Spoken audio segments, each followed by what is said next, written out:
Assalamualaikum warahmatullahi wabarakatuh.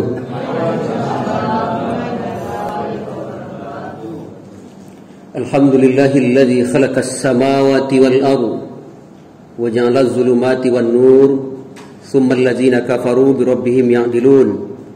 Asyhadu an la ilaha illallah wahdahu la syarika lah wa asyhadu anna Muhammadan abduhu wa rasuluhu la nabiyya ba'da. Allahumma fasalli wa sallim ala Muhammadin wa ala alihi wa ashabihi wa man tabi'ahum bi ihsanin ila yaumiddin. Amma ba'du, fa ya ayyuhal hadirun wal hadirat rahimakumullah. Inni usikum wa iyaya bittaqwallah faqad fazal muttaqun. Faqala Allah ta'ala fi kitabihil karim, a'udzu billahi minasy syaithanir rajim. Bismillahirrahmanirrahim. Rabbi shrah li sadri wa yassir li amri wahlul 'uqdatam min lisani yafqahu qawli. Faqala ta'ala aidan fi suratin ukhra, wasta'inu bis sabri was salah wa innaha lakabiratun illa 'alal khashi'in alladzina yazunnuna annahum mulaqu rabbihim wa annahum ilaihi raji'un. Sadaqallahul azim. Alhamdulillah, kembali kita bersyukur kepada Allah. Sampai detik ini Bapak Ibu, kita masih sehat semuanya. Alhamdulillah, yang hadir maghrib ini sehat kesemuanya. Alhamdulillah. Bapak dan Ibu, kajian kita pada maghrib ini menjelang Isya itu kita dasarkan dalam surah Al-Baqarah ayat ke-45 dan 46.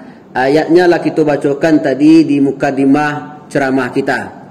Bapak Ibu, dalam ayat itu Allah ingatkan kepada kita, wasta'inu bis sabri was shalah wa innaha lakabiratun illa 'alal khashiin. Minta tolonglah kamu kepada Allah dengan sabar dan solat. Solat itu sangatlah berat kecuali atas orang yang khusyuk. Alladzina yazunnuna annahum mulaqu rabbihim wa annahum ilaihi raji'un. Orang-orang yang mereka menyangka berjumpa nanti dengan Tuhannya, mereka kembali kepada Tuhannya. Maha benar Allah dengan segala firman-Nya. Maka kajian kita Bapak Ibu, ya kan, kita beri judul, kita mencoba menguraikan ayat ini.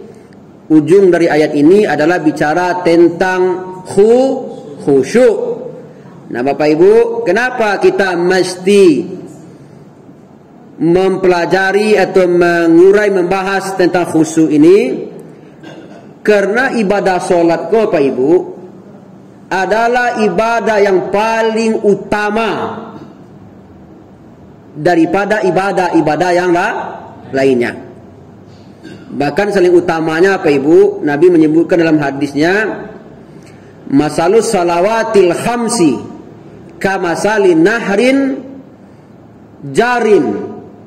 Perumpamaan solat 5 waktu itu, kata Nabi, seperti sebuah sungai yang mengalir ala babi ahadikum kathiril ma'. Sungai itu mengalir di depan pintu rumah salah seorang kamu, kathiril ma', yang air sungai itu sangat banyak sekali. Lalu Bapak Ibu, yaghtasilu fiha kulla yaumin khamsa marratin. Lalu mandilah pemilik rumah tadi dengan air sungai yang banyak jernih tadi. Barangkali mandi seharinya 5 kali mandi seharinya, ya kan? 5 kali mandi juga ia yang berasia tadi. Fahal yabqa alaihi minad darani syai'un. Kalaulah mandinya 5 kali sehari jo ayah yang barasia tadi, fahal yabqa alaihi minad darani syai'un. Apakah mungkin masih ada tersisa kotoran di tubuhnya? Orang yang menjaga solat, khusus solat fardu Pak ya, solat fardu, maka kata Nabi, ya kan, dia sama seperti orang yang mandi 5 kali sehari Pak. Fahal yabqa alaihi minad darani syai'un.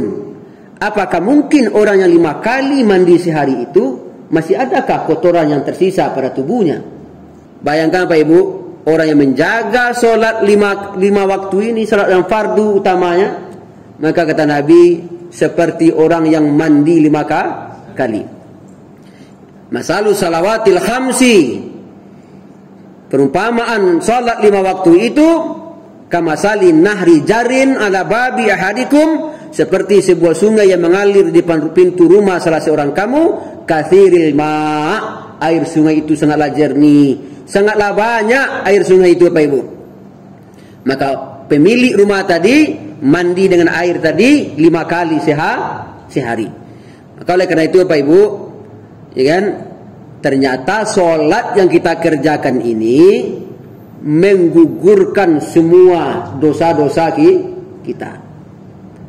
Bayangkan Bapak Ibu, ya kan, bara banyaknya dosa awak kerajokan. Awak lah tahu bara banyak dosa awak. Indak tahu deh Pak, ya kan. Kadang-kadang indak sadar pun awak juga melakukan dosa. Sadar pun awak juga melakukan dosa. Bertanya ke ibu kuah, apa dosa yang paling ringan di kerajaan? Bu, dosa yang paling ringan di kerajaan asal apa sebut kawan bajadi sekali di situ. Atunya, ya kan? Ambo nak menuduh ibu pengenjian, tapi kan ibu mengaku surang, Itu Bu, kadang disengaja ataupun tidak, kadang-kadang dosa ko yo jo Pak. Ya kan? Banyak dosa awak kerajaan. Mulai awak jago lalu subuh, bangun pagi subuh Pak Ibu, sampai saat kini ko Pak Ibu, entah bara banyaknya dosa awak kerajaan. Awak mungkin tak tahu, ya kan? Tapi dan dosa itu Pak Ibu setiap dikerajakan tetap ditulis oleh malaikat. Lupakah malaikat menulisnya? Tidak. Kenapa tidak? Karena malaikat itu ditugaskan Bapak Ibu menulis itu. Awak lupa bahwa ada malaikat, tapi malaikat tidak pernah lupa. Wa inna alaikum lahafizin. Masing-masing kamu ada malaikat yang menjagamu. Jadi masing-masing awak ada malaikat yang menjaga. Kiraman katibin.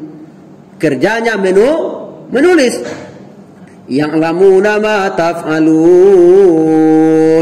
Malaikat itu mengetahui apa saja yang kamu kerjakan. Awak tak tahu, tapi malaikat pasti tahu. Awak indak sadar kalau awak sedang disyuting, tapi malaikat tetap melaksanakan tugasnya menyuting kita. Kalau tahu Bapak Ibu, pasti awak hati-hati. Semuanya kini kau kan syuting ini, ya kan? Awak tak tahu, tapi malaikat tetap tahu. Abara banyaknya dosa waktu Pak, ya kan? Dosa bagunjiang, ya kan? Dosa mapagunjiang laki, karena laki di pagunjiangnya Pak. Laki apa laki ku hantu laki rumahnya, ya kan? Pilih bana, ya kan? Pilih bana gaji kadang. Kuah nyoge seriku sih waknya. Kan ada juga Pak Ibu, ini bahaya Bu. Salah satu perusak rumah tangga itu adalah ketika istri tidak bisa menyimpan aib rumah tangga. Aku bahaya Pak. Itu terjadi Pak Ibu, ya kan? Terjadi banyaknya perceraian itu salah satunya di situ Pak Ibu, ya kan? Salah satu di situ. Kalau ada seorang istri Bapak Ibu yang tidak bisa menutup aib keluarganya, aib suaminya, iko bini ko namanya bini cilako Pak. Bini apa namanya Bu? Bini cilako. Ya kan? Sebab Bapak Ibu, ya kan? Nabi menyebutkan Bapak Ibu dalam hadisnya, ad-dunya mata'un. Dunia ini perhiasan. Wa khairu mata'iha al-mar'atu soleha. Sebaik-baik perhiasan adalah istri soleha. Siapa istri soleha itu Bapak Ibu? In amaroha atau athu. Bila diperintah oleh suaminya, wajib taat kepada suami. Aku tagak, aku mentagi apa-apa. Ya betul Ustaz. Ya betul. Awas beku tiba di rumah dan perintah sekali. Asal tak patua. Apa ke siapa apa kau? Ad-dunya mata'un wa khairu mata'iha al-mar'atu salihah. In amaroha ata'athu. Kalau diperintah wajib taat. Ya kan? Jadi kadang-kadang jadi senjata pula kan. Tapi tunggu dulu bapak-bapak. Tentu dicari dulu apa perintahnya. Kalau sepanjang yang diperintah itu adalah dalam rangka taat kepada Allah, maka tidak ada alasan bagi istri itu menolak. Tapi kalau untuk berbuat maksiat, Bapak Ibu, seperti tadi itu, Bapak Ibu, ya kan? Itu wajib ibu-ibu untuk menolak, Bapak Ibu, ya kan? Jadi ibu-ibu beko itu bisa lo beralasan dengan berargumen, oh tunggu dulu, tengok dulu, ya kan? Jadi hati-hati juga Bapak Ibu yang kita muliakan. Kemudian Bapak Ibu, iza nazara alaihi sarathu. Itu yang berkaitan dengan istri soleha tadi, ya kan? Kalau dipandang oleh suami, istri soleha itu Pak menyenangkan hati. Jangan mentuk muka bemo panjang saya Bu. Aduh, jadi mentuk bemo panjang saya Pak, ya kan? Kemudian Bapak Ibu, termasuk juga jika ditinggalkan oleh suaminya Bapak Ibu, istri soleha tadi menjaga dirinya dan menjaga harta suami dengan baik. Kemudian Bapak Ibu apalagi, tidak menaikkan orang ke rumahnya yang tidak disukai oleh suaminya. Itu bahaya Pak. Ini kan banyak terjadi mereka Pak, ya kan? Suami pergi kalau keluar kota kerajo, nanya supir serep kiranya kan? Itu bahaya Pak, ya kan? Jadi kalau terjadi hal-hal seperti ini Pak Ibu, ya kan, kedurhakaan itu, maka istri itu disebut dengan istri cilako namanya Pak Ibu. Itu bahaya Pak. Makanya ini yang mesti kita waspadai dalam kehidupan ini Pak Ibu, ya kan? Supaya kita bisa taat dengan beragama ini, menjalankan perintah agama ini betul-betul sesuai dengan apa yang dituntunkan oleh Allah dan Rasulnya, supaya bisa menjalani kehidupan ini bahagia dunia dan bahagia pula di akhirat. Maka Bapak Ibu, perlu sholat ini kita jaga, kita pelihara, karena sholat merupakan ibadah yang paling utama di antara ibadah-ibadah yang lain. Bahkan nanti Bapak Ibu, pertama nantinya akan dicek itu sholat kita Pak. Belum lagi akan ditanya berapa kali Bapak dan Ibu pergi haji ke Mekah. Itu belum akan ditanya Pak. Puasa Ramadan rajin, puasa sunat rajin, zakat jo infak rajin. Oh, itu belum lagi akan ditanya Bapak Ibu, ya kan? Ini yang pertama besok yang akan diperiksa. Awalu ma yuhasabu bihil abdu yaumal qiyamah as-shalah. Pertama nantinya akan dicek pada hari kiamat itu adalah sholat. Kalau sempurna sholat ini Bapak Ibu, ibadah yang lain tadi selamat Pak. Tapi kalau sholat tidak sempurna, ibadah-ibadah yang lain akan diproses Bapak Ibu, ditanya cik-cik. Jadi Bapak Ibu, ya kan, pertama nanti yang akan diperiksa adalah sholat kita. Itulah makanya Bapak Ibu, dalam perintah sholat tidak ada satu pun keringanan yang diberikan untuk bisa meninggalkannya. Yang ada rukhsah untuk mengerjakan. Apa yang rukhsah itu Bapak Ibu? Keringanan untuk melakukan. Yang tidak bisa tagak boleh duduk. Yang tidak taluk duduk boleh berbaring. Tidak laluk ni Bu. Bagaimana mungkin orang yang sholat laluk? Ya kan? Bukan laluk, berbaring. Ya kan? Kalau sebab pengertian laluk itu Bapak Ibu, tidur yang menghilangkan kesadaran. Aiko seramanga gini Ibu ko nyo sholat mah, bahasa sholatnya laluk. Nah. Sambil berbaring. Karena ada uzur, alasan yang mungkin bisa diterima menyebabkan dia tidak bisa berdiri, tidak bisa duduk, maka lakukan dengan berbaring. Tidak bisa dengan berbaring dengan isyarat Pak, kedipan mata. Ikulah para apa? Lapar abana dengan isyarat. Tidak bisa jo isyarat, maka kita disolatkan. Kalau dalam perjalanan Bapak Ibu, yang ada hanya jamak dan qasar. Boleh menjamak saja, boleh jamak beserta qasar. Seperti jemaah haji gini Bapak Ibu, yang mau berangkat ke Mekah itu, ya kan? Berangkat dari siku Bapak Ibu, nanya di pesawat dari BIM gua ke Mekah, ya kan? Nah, itu Bapak Ibu di atas pesawat itu Bapak Ibu dikhawatirkan beko mungkin waktunya lewat, maka boleh menjamak sholat. Nah, kajian jamak Bapak Ibu, makna jamak itu mengumpulkan. Yang dikumpulkan Bapak Ibu sholat fardu, ya kan? Yang jumlah rakaatnya lebih dari 2. Itu yang boleh jamaknya, ya kan? Apa yang lebih dari 2? Zuhur, asar, maghrib, isya. Subuh tidak boleh dijamak. Maka yang berlaku hukum jamak itu Bapak Ibu, tata cara menjamak itu yang boleh dijamak sholatnya hanya sholat yang jumlah rakaatnya lebih dari 2. Jamak itu Bapak Ibu subuh jamaknya. Aku salah paham. Ya kan? Nah, jamak itu Bapak Ibu maknanya mengumpulkan 2 sholat fardu dikerjakan dalam satu waktu. Contoh, sholat zuhur dengan sholat asar dikerjakan pada waktu zuhur atau pada waktu asar. Ketika ditarik waktu asar kepada waktu zuhur, maka namanya jamak takdim. Artinya menarik waktu asar kepada waktu zuhur, kerjakan pada waktu zuhur, maka dia namanya jamak takdim. Kalau dimundurkan zuhur ke asar, namanya jamak takhir. Kalau niat hanya menjamak saja Bapak Ibu, maka jumlah rakaatnya tetap seperti biasa, 4. Tapi kalau niat jamak ma'al qasar, beserta kasar, maka di situ berlaku dispensasi pengurangan jumlah rakaat yang 4 menjadi 2. Paham Bu? Paham Bu? Ragu? Kalau ragu nanti ditanyakan Bu ya. Ya kan? Kapan berlaku jamak menjamak kau Pak? Nah, jangan berkau saya tio apa jamak sekali kan? Aku cek ustaz, aku dek malih Bapak Ibu jago malam kan? Di bahasa jamak sekali kan? Maghrib jamak je isya sekali. Batu ambo berencana kalau lama beku malam. Tu ba ambo jamak salat isya sekali. Oh tak bisa tu.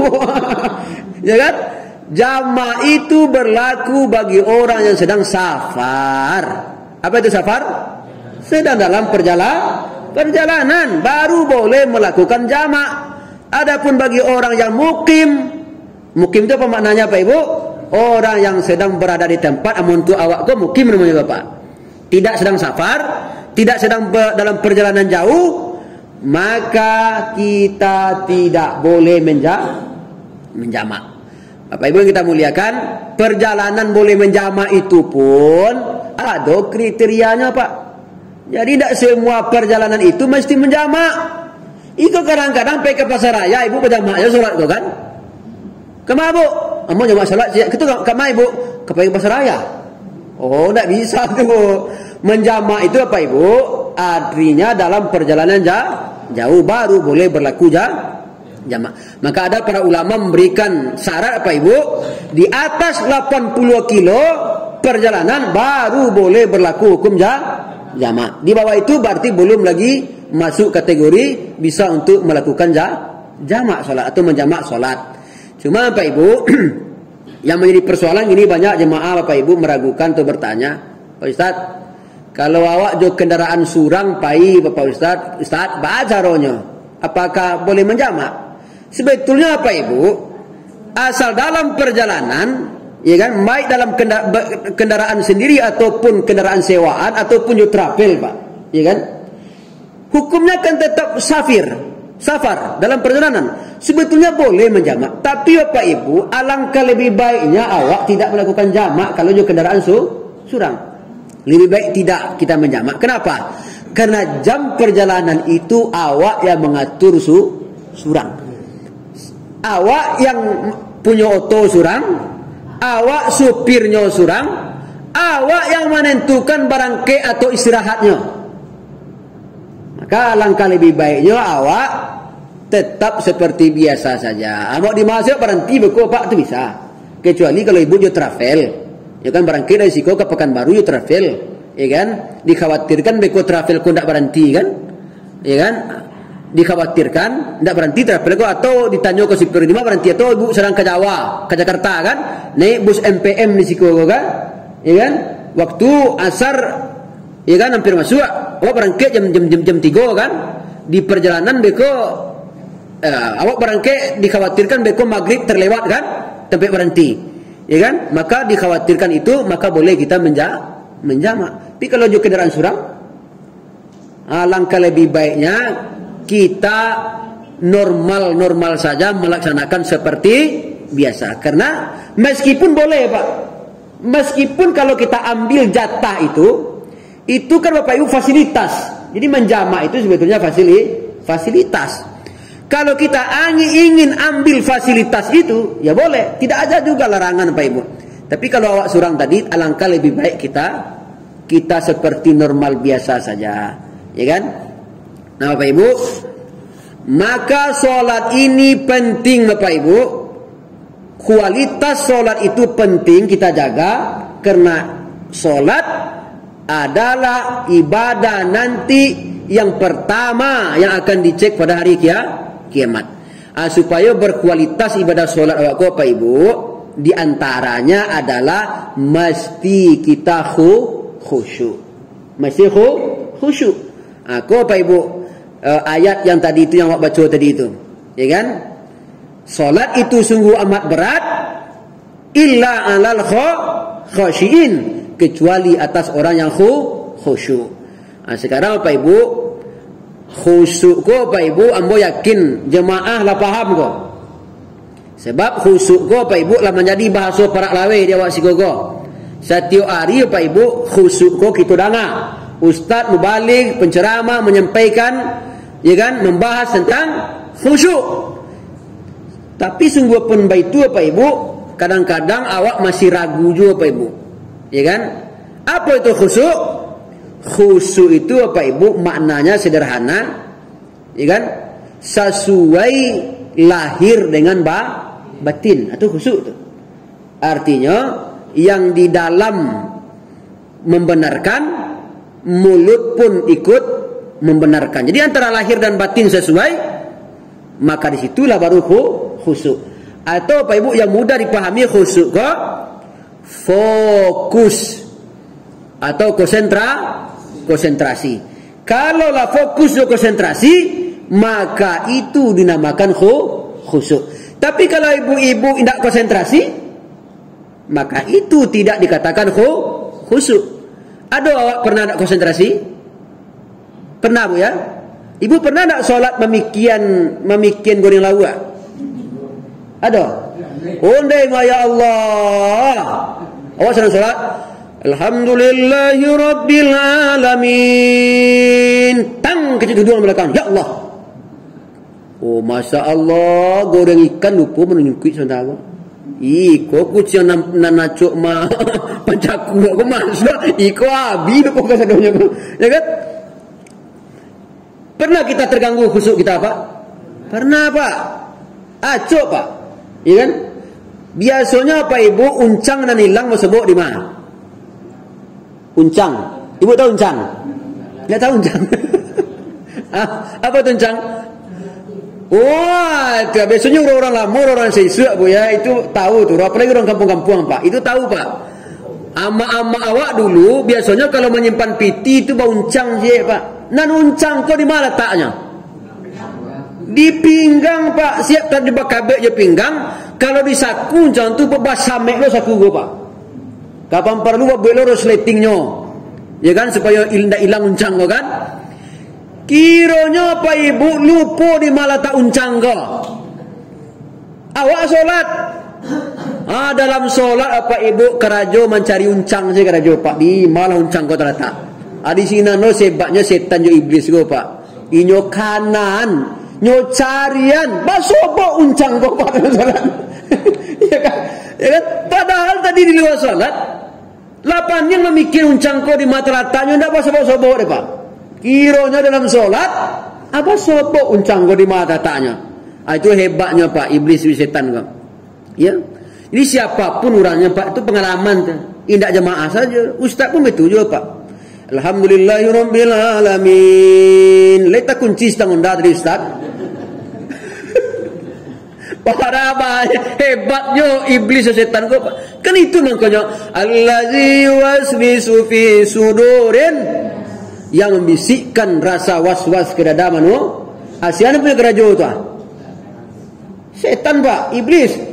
Yang tidak takana dia awak nyukanan ke sedolanya. Nyukanan pak. Kunci onda nan lupo dia ambil takana yang solat. Ayo ustaz, ko kunci onda ustaz tadi le ambil ko lupo lalu berko kawan. Ya kan? Ama mikian kunci onda saya dalam solat. Apa yang kan pak? Sampai salah apa buat kunci onda aja napikian. Ya kan? Jadi Bapak Ibu kita muliakan, itulah hebatnya Bapak Ibu iblis setan kau. Jadi pengalaman-pengalaman hal-hal yang seperti itu Bapak Ibu, iko sering terjadi di awak. Itulah mangko awak Bapak Ibu perlu khusyuk. Kalaulah terjadi hal-hal seperti itu Bapak Ibu, maka pecahlah konsentrasi awak, disitulah awak indak khusyuk. Itu makanya Bapak Ibu, untuk mendapatkan solat khusyuk supaya solat awak berkualitas Bapak Ibu, karena solat kau besok lah yang akan pertama kali dicek besok, ya kan? Jadi Bapak Ibu, kalau ibarat gale Bu ya, solat kau sebetulnya bunga gale Pak. Ikulah besok nang ibu pertama latan besok kau. Semuanya Ibu lomba kan, lomba memasak, ya kan? Kan bahas supaya istilahnya masakan awak kau dapat nilai tinggi di juri, itu kan dipercantik hiasannya Pak. Semaksimal mungkin dibuat, ya kan? Secantik mungkin dibikin, seindah mungkin hiasannya awak supaya apa? Supaya nilai dari juri tadi dapat nilai yang paling tinggi. Nilai yang paling tinggi Ustaz, mumtaz. Mumtaz itu nilai yang paling baik. Kan itu yang harapkan. Besok Pak Ibu kalau analogikan Pak Ibu, solat ke betul Pak. Pertama besok nang kadi calian besok adalah solat awak. Itu makanya perlu solat kau berkualitas. Cara mendapatkan solat khusyuk tu Pak Ibu, minimal ada 3 syaratnya Pak. Ya kan? Minimal 3. Kalau yang 3 kau kerajokan, insya-Allah mudah-mudahan khusyuk. Yang pertama Pak Ibu, supaya khusyuk awak, supaya solat awak tadi itu bisa khusyuk, sempurnakan Pak Ibu tahara dan wudu awak. Kesempurnaan tahara Pak Ibu itu menentukan Pak. Kalau tidak sempurna awak tahara Pak Ibu, merasai solat Pak. Selang solat merasai. Percayalah. Ibu-ibu, kalau masih ada rasa-rasa tidak nyaman parwi, kan ada tu ya. Kadang-kadang nek tersasa awak mengajar solat berimam berjamaah apa Pak. Ya kan? Parwi masih marume-rume baru kan alu samparono abi dai angin ko tuntas kalua bapa so sekali solat Pak. Parwi sakit. Awak solat berjamaah. Ya kan? Imam ko Bapak Ibu nanya baca hanya surah Al-Ikhlas kul huwallahu ahad ayatnya. Rasa membaca surah An-Naba panjang ayatnya.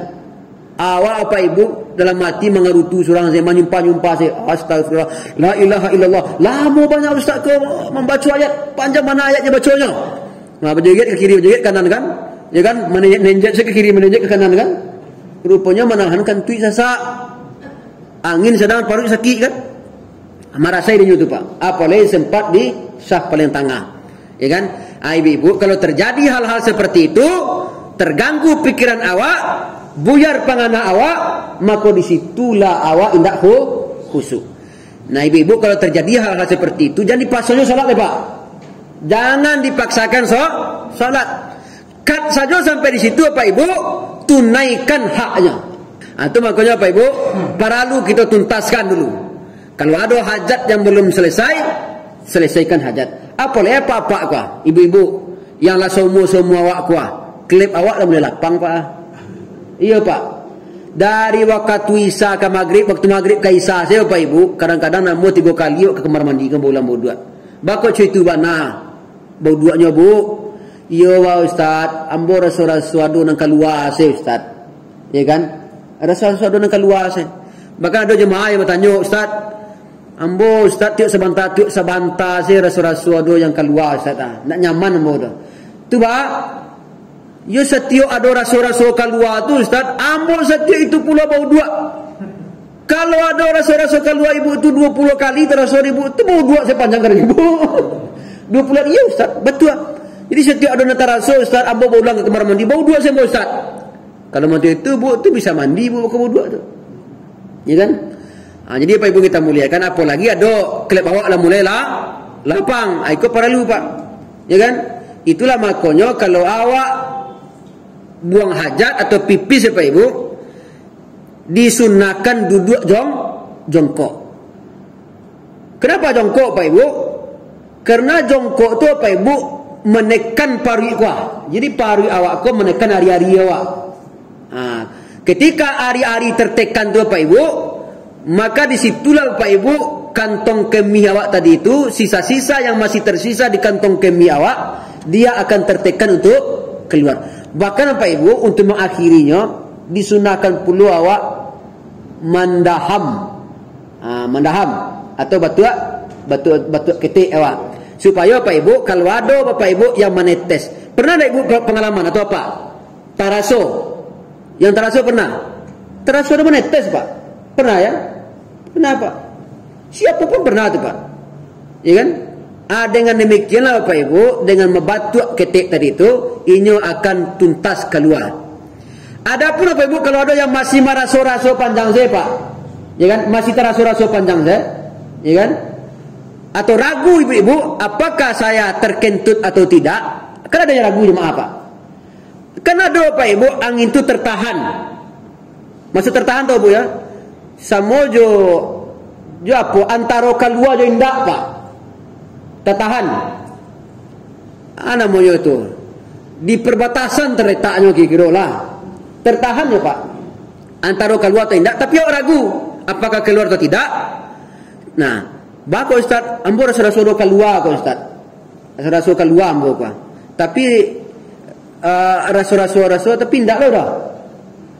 Kalau ada rasa-rasa seperti itu Pak Ibu, pastikan tak usah wuduk diulang, kecuali kalau terdengar suara. Kalau Ibu tak dengar suara, itu wajib tu Bu. Itu wajib berulang wuduk, itu berarti batal wuduk awak. Kan macam-macam tu Pak. Ada yang bunyi ban kempes, ada yang bunyi klason, teronton pap. Itu kan teronton tu. Ada pula yang bunyi peluit saja. Bila terdengar suara itu, maka wuduk kita batal. Bila tidak terdengar suara, maka posisi kita masih dalam wuduk. Itu saja kuncinya Pak.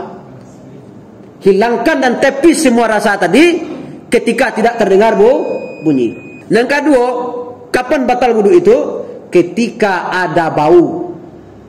Sepanjang ibu tidak merasakan bau, kalau hanya raso-raso saya Pak. Nyo kan raso baru. Nyo antara keluar jindak Pak. Jindak terletak apa namanya itu? Di perbatasan letaknya. Antara keluar atau indak. Sepanjang tidak terdengar suara, sepanjang tidak terasa bau, maka posisi ibu tetap pada posisi awal, masih dalam status berwudu.